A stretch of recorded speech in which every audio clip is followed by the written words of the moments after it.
శ్రీ సీతారామాభ్యాం నమః. శ్రీ గురుభ్యో నమః. శ్రీమద్ వాల్మీకి రామాయణము అయోధ్యాకాండము 66వ సర్గము. మహారాజు మృతికి దుఃఖ సంతప్తలైన కౌసల్యాది అంతఃపుర స్త్రీలు కైకేయిని నిందించుట, మంత్రులు దశరథుని కళేబరమును తైలద్రోణియందు భద్రపరచుట, నగరము వెలవెలబోవుట. అప్పుడు అసువులు వీడిన మహారాజు ఆరిపోయిన అగ్నివలెను, నీరింకిపోయిన సముద్రము వలెను, కాంతిహీనుడైన సూర్యుని వలెను తేజోవిహీనుడై ఉన్నాడు. ఆ విధముగా నిర్జీవుడై ఉన్న తన పతిని చూసి కౌసల్య పరిపరి విధములా శోకించుచు కన్నీరు కారుస్తూ ఉంది.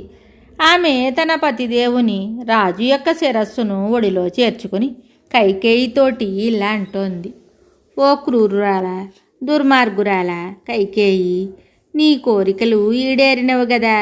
రాజును వదిలించుకుంటివి, ఇంక నీకు అడ్డు చెప్పేవారే లేరు. ఈ రాజ్యమును నీ నెత్తిన కొట్టుకొనుము. ఈ రాజ్యభోగములను నీ ఇష్టము వచ్చినట్లు అనుభవింపుము. నా రాముడు నన్ను వీడి అడవుల పాలయ్యాడు, భర్త స్వర్గమునకేగాడు. దుర్గమమైన మార్గములో ఆత్మీయులందరూ వదిలిపెట్టిపోగా నిస్సహాయురాలైన అబలవలే ఒంటరిగా మిగిలిపోయాను. నాలో జీవితేశ్చర్య నశించింది. నారీ ధర్మమును గాలికి వదిలిన కైకేయి తప్ప దైవతుల్యుడైన తన భర్తను పరిత్యజించి ఈ లోకంలో ఏ స్త్రీ జీవింపగోరును? లోభి అయిన వాడు ధనాశ వలన ఇతరులచే విషమిశ్రితాహారమును తినిపించుటకును వెనుకాడడు, దానిని ఏమాత్రము దోషముగా భావింపడు. అట్లే ఆ గూని మందిర కారణమున ఈ కైకేయి మహోన్నతమైన రఘువంశానికే చిచ్చుపెట్టింది. ఓ కైకేయి, నీవు నాడు వరములను కోరినప్పుడు వాటిని స్పష్టముగా పేర్కొనక ఇప్పుడు ఆ వరముల సాకుతో మహారాజును అడ్డుపెట్టుకుని భార్యతో సహా శ్రీరాముని అడవులకు పంపావు. ఈ సమాచారమును వినినచో జనక మహారాజు నా వలనే మిగులు దుఃఖితుడవును. నేడు ఇచ్చట మహారాజు మరణించి ఉన్నాడు. నేను రక్షకుడు లేని అనాథనై ఉన్నాను. కమలపత్రాక్షుడు ధర్మాత్ముడు అయిన శ్రీరాముడు దూరముగా ఉండుటచే ఈ విషయములను ఎరుగడు. జనక మహారాజు కూతురియు పతి సేవయే తపస్సుగా భావించడి సాధ్వియు అయిన సీతాదేవి వనవాస దుఃఖముల పాలగుట తగదు. ఇప్పుడు ఆమెయు వనములలో దుఃఖములను అనుభవిస్తూ ఉద్విగ్నురాలగును. రాత్రి వేళలలో అరుచుచున్న మృగముల యొక్క పక్షుల యొక్క భయంకర ధ్వనులను విని ఆ సీతాదేవి భయపడి తప్పక శ్రీరాముని ఆశ్రయించును. అనగా ఆమె తన భర్త ఒడికి చేరును. జనక మహారాజు కడు వృద్ధుడు, పుత్ర సంతతి లేనివాడు. అతడు సీతాదేవిని అనుక్షణము స్మరించుచు అంతులేని శోకమునకు గురి అయినవాడై తప్పక ప్రాణములను విడుచును. పతివ్రతనైనట్టి నేను మృతి చెందిన ఈ మహారాజుతో నేడే సహగమనము చేసేదను.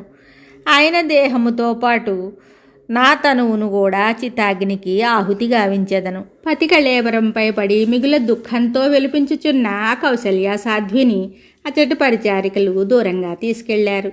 అంతటా వశిష్ఠాదుల ఆదేశానుసారము ఆ మాత్యులు ఆ రాజుగారి కళేబరమును తైలద్రోణియందు నూనెతో నింపబడిన తొట్టియందు ఉంచారు. తరువాత వారు ఆ శవమును భద్రపరచుట మొదలుకొని సమస్త రాజకీయ కార్యక్రమాల్ని నిర్వర్తించారు. ధర్మములను బాగుగా ఎరిగిన మంత్రులు పుత్రులెవ్వరునూ దగ్గర లేకుండా రాజు కళేబరమునకు దహన సంస్కారములను జరిపించుటకు ఇష్టపడక దానిని కాపాడుతూ ఉన్నారు. మంత్రులు ఆ రాజు శవమును తైలద్రోణియందు నూనె తొట్టెయందు ఉంచుటను చూసి అచ్చటి అంతఃపుర స్త్రీలందరూ అయ్యో రాజా, స్వర్గమునకేగితవా అంటూ మరలా గొల్లుమని ఏడ్చారు. వారి నేత్రముల నుండి అవిచ్ఛిన్నముగా కన్నీరు స్రవిస్తూ ఉంది. అంతటా వారు దైన్యముతో చేతులు చాచి శోకముతో బిగ్గరగా ఏడుస్తూ మృతుడై పడి ఉన్న రాజును గూర్చి పరితపించసాగారు. అయ్యో మహారాజా, సత్యసంధుడు ఎల్లప్పుడూ ప్రియముగా మాట్లాడువాడు అయిన శ్రీరాముని దూరం చేసుకొని దుర్భరమైన దుఃఖమునకు లోనై ఉన్నాము. ప్రభు, ఈ స్థితిలో నీవు కూడా మమ్ము వీడి స్వర్గస్థుడవైతివా?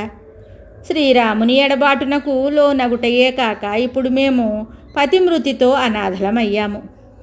ఈ స్థితిలో భర్తను పొట్టను పెట్టుకున్న దుష్టాత్మురాలగు ఈ కైక ముందర మేమెలా జీవించగలము?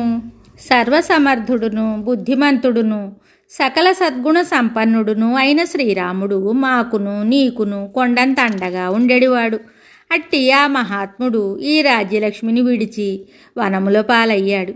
ఆ మహావీరుడును లేక మీరును లేక దుఃఖముల పాలైన మేము కైకేయి సడింపులను సహిస్తూ ఇచ్చట ఎట్లు బ్రతకగలము? ఆ దుష్ట కైకేయి బలశాలురైన రామలక్ష్మణులను సీతాదేవిని అరణ్యములకు పంపివేసింది. అంతేకాక రాజునైతే సరాసరి పరలోకమునికే చేర్చింది. ఇంకా ఆ దుర్మార్గురాలు మాలో ఎవరిని మాత్రము విడిచిపెడుతుంది? ఆ దశరథుని సతీమణులందరూ కన్నీరు కారుస్తూ అంతులేని శోకముతో నేలపై పడి అటు ఇటు దొరలసాగారు. వారిలో ఆనందము అడిగంటిపోయింది. మహాత్ముడైన దశరథ మహారాజును పోగొట్టుకొనిన ఆ అయోధ్యానగరము పతిని కోల్పోయిన సతివలే చంద్రుడు లేని రాత్రివలే వెలవలబోతూ ఉంది. ఆ పురమునందలి జనులెల్లరూ కన్నీరు మున్నీరుగా విలపిస్తూ వ్యాకుల పాటునకు లోనై ఉన్నారు. గృహిణులందరూ హాహాకారములు చేస్తూ ఉన్నారు. వీధుల కూడళ్ళన్నీయు జనసంచారం లేక శూన్యములై ఉన్నాయి. ఇళ్ల ముంగిళ్ళన్నీయు ఊడ్చేవారు, కలాపి చల్లేవారు, ముగ్గులు పెట్టేవారు లేక చెత్తా చెదారంతో నిండి చిందరవందరగా ఉంది. ఈ విధంగా పురమంతయును పూర్వశోభను కోల్పోయి ఉంది. దశరథ మహారాజు పుత్రశోకంతో దివంగతుడయ్యాడు. రాజపత్నులందరూ దుఃఖంతో నేలపై పొర్లాడసాగారు. సూర్యుడు తన కిరణములను ప్రసరింపజేయటం మాని అస్తమించాడు. చీకట్లను వ్యాపింపచేస్తూ రాత్రి రానే వచ్చింది. ఆ సమయమున పుత్రులు చెంతలేనందున రాజు శవమునకు దహన సంస్కారములను జరిపించుటకు అచ్చటికి విచ్చేసిన బంధుమిత్రులు ఇష్టపడరు అని తలచి అనూహ్యమైన రాజుగారి పరిస్థితిని గమనించి అమాత్యులు ఆ శవమును తైలద్రోణిలో భద్రపరిచారు. మహాత్ముడైన దశరథుడు మరణించుడితో జనులెల్లరూ దుఃఖితులై నోట మాట రాక కన్నీరు కారుస్తూ రాజవీధులలో కూడళ్లలో చేరి ఉన్నారు. అప్పుడు ఆ నగరము సూర్యుడు లేని ఆకాశము వలెను, చంద్రుడు నక్షత్రములు లేని రాత్రి రీతిగా తేజోవిహీనమై ఉంది. నగరమునందలి స్త్రీలు పురుషులు గుంపులు గుంపులుగా చేరి భరతుని తల్లి అయిన కైకేయిని తిట్టిపోస్తూ ఉన్నారు. మహారాజు మృతి కారణంగా అయోధ్యానగర వాసులందరూ మిగుల దుఃఖార్తులై మనశ్శాంతిని కోల్పోయారు. వాల్మీకి మహర్షి విరచితమయ్యే ఆది కావ్యమైన శ్రీమద్ రామాయణమునందలి అయోధ్యాకాండమునందు 66వ సర్గము సంపూర్ణం. శుభం.